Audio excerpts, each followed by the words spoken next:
Mr. Sanjeev Bajaj, Mr. Chandrajit Banerjee, Excellencies, dear friends, ladies and gentlemen.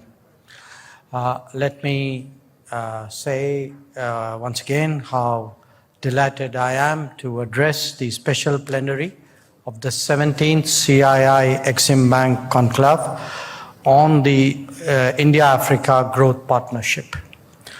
This gathering takes place as part of our endeavors to create shared futures. Appropriately, its spirit is one of together we grow. I thank the CII, the Confederation of Indian Industry, and EXIM Bank for once again holding the flagship event this year in a physical format. This edition too would contribute to generating a buzz in the business communities of India and Africa for our mutual benefit. I understand that a wide-ranging and detailed agenda was deliberated upon during the course of the day, whether it is higher education or skill development, building stronger financial partnerships, or strengthening value chains in agriculture and food processing. These are all significant sectors of cooperation between us. Excellencies, dear friends, India and Africa have long-standing, you could say historic, trade and economic linkages which go back into the recesses of time. Whether it is commerce, culture, or mobility, there are truly historical linkages that give our contemporary partnership a strong sense of comfort. It is only natural that during the 20th century, India should support African countries in their quest to attain independence and to fight against apartheid. Since then, we have been partners in the journey of nation building and economic reconstruction. It is our ability to take these goals forward that define the rebalancing that the world is currently undergoing. Obviously, therefore, Africa plays a particularly important role in India's foreign policy outlook. That is reflected in our expanding diplomatic footprint that today covers 43 African countries. During the last 8 years, there has also been a stepped-up engagement with the continent, recording 36 high-level visits from India and more than 100 similar ones from Africa. Since post-colonial reconstruction is our shared goal, it is only to be expected that development partnership would have primacy in India's Africa policy. This has been the centerpiece of the India-Africa Forum Summit, IAFS, that first commenced in 2008. Since then, the IAFS process has expanded very significantly, both in scope and complexity of projects. Particularly after 2015, this intensified engagement underlines Prime Minister Modi's personal commitment to greater equity and sustainable development. The current Indian approach to our cooperation was enunciated by him in Kampala in July 2018. Being a trusted partner in the journey of socio-economic development, India has extended concessional loans of over $12.3 billion to Africa. We have completed 197 projects so far, 65 more are currently under execution, and 81 at the pre-execution stage. In addition, India has granted $700 million of grant assistance. Our development projects in various sectors, such as drinking water schemes to irrigation, rural solar electrification, power plants, transmission lines, cement, sugar and textile factories, technology parks, railway infrastructure, etc., have generated local employment and changed the life of many people in Africa. Indeed, the presence of senior dignitaries from African countries today amongst us is itself a reminder of the benefits of cooperation. In Gambia, India has constructed the National Assembly building and undertaken projects in water supply, agriculture, and food processing. In Zambia, we have been involved in an important hydropower project in the erection of prefabricated health posts and in the supply of vehicles. In Mauritius, our recent notable projects include the Metro Express, the new Supreme Court, and social housing. In Namibia, a new center of excellence in IT has just become operational, whereas in South Sudan, as with so many other African partners, we are focusing on training and education and welcome new opportunities for cooperation. During the pandemic, India continued its engagement with Africa by focusing more on the virtual format. The 15th and 16th editions of the CII-EXIM Bank Africa Conclave were accordingly held in that mode. More important, we tried to make a real difference to the continent's ability to cope with the pandemic.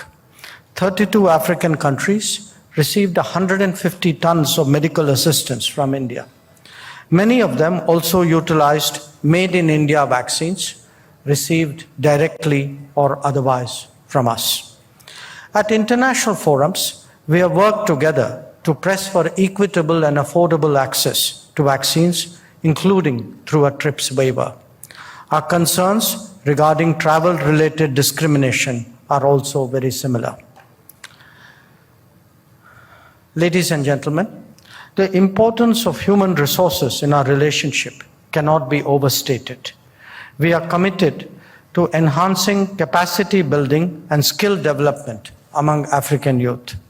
In this context, you would recall that we had announced 50,000 scholarships during IAFS 3 in 2015, out of which more than 32,000 scholarship slots have already been utilized. It is a matter of pride for us that several high-ranking leaders, ministers, officials from Africa have studied in Indian universities and other institutions. Apart from this, a number of students and officials from Africa have also been trained under the iTech program. To provide high-quality virtual education and medical services to our partners, the e-Vidya Bharati and e-Arogya Bharati networks were launched in 2019 for tele-education and telemedicine, respectively.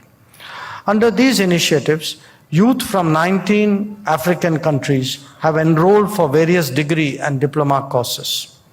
India has helped African countries to promote digital transformation through setting up of IT centers, science and technology parks, and entrepreneurial development centers.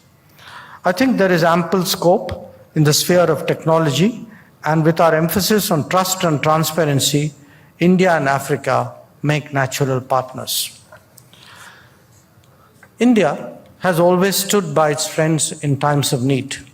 We have extended our support in the form of humanitarian assistance and disaster relief, often as a first responder. I would recall a few examples of HADR in the region, such as Operation Sahayata to assist Cyclone Idai hit Mozambique in 2019, Operation Vanilla to provide relief to flood victims in Madagascar in January 2020, the support to Mauritius in containing the oil spill due to the grounding of the ship Wakashio. These are but some examples of our mutually beneficial cooperation. Prime Minister Modi's initiative for a coalition for disaster-resilient infrastructure, launched in 2019, is also relevant in this context. India invites African countries to join this initiative in greater numbers. India's experience is obviously useful to our African partners as they embark on their own energy transitions. The International Solar Alliance is a notable platform that has promoted the rapid development of clean energy technologies. This has been followed by the One Sun, One World, One Grid initiative to further promote solar and renewable energy. In recent years, clean and green energy have been increasingly prominent in our development programs in Africa, as also in third country collaborations. On the trade and economic front, India's bilateral trade with Africa, I believe, has now reached $89.5 billion in 2021-22, compared with $56 billion the previous year. With cumulative investments at $73.9 billion from 96 to 2021, India is among the top 5 investors in Africa. Through the duty-free tariff preference scheme that extends duty-free access to 98.2% of India's total tariff lines, India has opened its markets to African countries. So far, 33 LDC African nations have been entitled to get benefits under the scheme. We hope that the African Continental Free Trade Area Agreement, which was commenced in 2021, would be helpful to Indian companies to enhance and intensify the business footprint in Africa. The recent turbulence, whether it is the COVID pandemic or the knock-on effects of the Ukraine conflict, obviously hold lessons for our ties too. All nations, big and small, have become more aware of their vulnerabilities and external exposures. The COVID taught us the importance of greater investment in health infrastructure and also in better preparedness. We know too the value of resilient and reliable supply chains so that problems in one geography do not engulf the entire world economy. In terms of responses, the actual potential of digital delivery was demonstrated during the pandemic in different domains as well.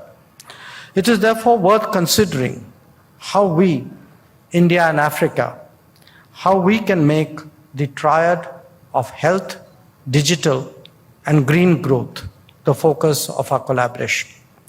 This is as much a business opportunity as it is a public policy. In India, there is a growing recognition of the need of Atmanirbharta, self-reliance. Responsible governance today requires that critical needs of people are not held hostage by the vagaries and uncertainties of international markets. Food security and energy security have come into special focus in the context of the Ukraine conflict. Here too, India and Africa can work together for mutual benefit. So, ladies and gentlemen, in conclusion, let me commend the organizers of this conclave for the regularity and seriousness of the gathering, a gathering that brings stakeholders of our relationship together. I'm confident that we will all leave from these deliberations more committed and more creative about how we will take our partnership forward. Thank you for your attention.